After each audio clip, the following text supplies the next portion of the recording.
피해자가 변호인의 반대 신문을 절반가량 남겨둔 상황에서 속행된 증인신문 기일에 출석하지 않고 이후 소재불명에 이르렀습니다.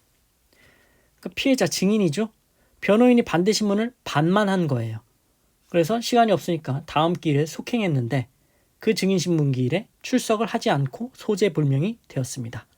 그러면 이 피해자 증인의 조서가 증거로 쓸 수 있느냐, 유죄 입증 증거로 쓸 수 있느냐라는 것이 쟁점이 됐는데 나름대로 의미가 있습니다. 잘 정리해 두시기 바랍니다. 반대 신문권의 기회는 제공됐으나 반대 신문 사항을 모두 신문하지 못했다.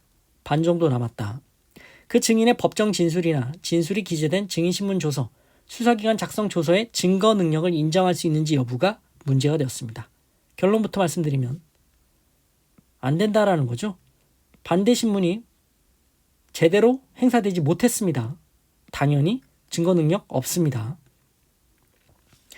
피고인에게 불리한 증거인 증인이 주신문의 경우와 달리 주신문에 대해서는 다 대답했어요. 근데 변호인의 반대 신문에 대해서는 답변을 하지 않는 등 진술 내용의 모순이나 불합리를 그 증인신문 과정에서 드러내어 이를 탄핵하는 것이 사실상 곤란했고 그것이 피고인, 변호인에게 책임 있는 사유에 기인한 것이 아닌 경우라면 특별한 사정이 존재하지 아니하는 이상 실질적 반대 신문권의 기회가 부여되지 아니한 채 이루어진 증인의 법정 진술은 위법한 증거로서 증거 능력을 인정하기 어렵다.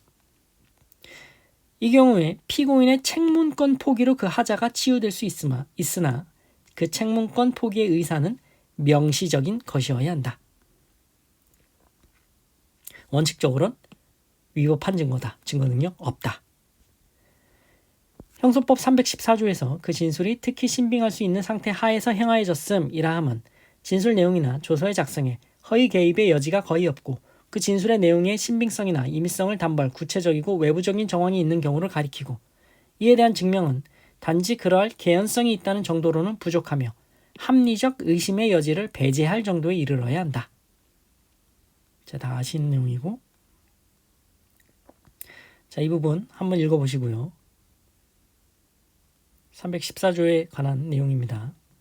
자, 사실관계 피고인이 이 땡땡과 공동하여 위험한 물건을 휴대하고 피해자를 폭행하여 치료일수 미상의 상해를 가했다는 혐의로 기소된 사건입니다. 이 피해자 증인으로 나왔습니다. 피해자는 1심 2회 공판기일에 출석해 검찰의 주신문 전부와 변호인의 반대 신문 중 절반가량에 대해 진술한 상태에서 증인신문이 속행됐습니다.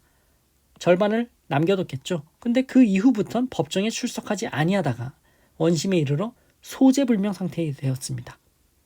그러면 그 증인에 대한 신문 조서, 수사기관 작성 조서를 유죄 입증 증거로 쓸 수 있느냐? 1심은 2회 공판 조서 중 피해자의 진술 기재 등을 유죄의 증거로 삼아 피고인에게 징역 3년을 선고했습니다. 하지만 1심은 유죄 증거로 썼습니다. 하지만 원심은 피해자에 대한 증인신문 조서와 검찰, 경찰, 각 진술 조서의 증거 능력을 인정하지 않고 나머지 증거들만으로는 공소사실을 인정하기에 부족하다며 무죄를 선고했는데 그게 맞다라며 대법원이 원심을 수긍한 것입니다. 맞죠? 맞습니다. 왜냐?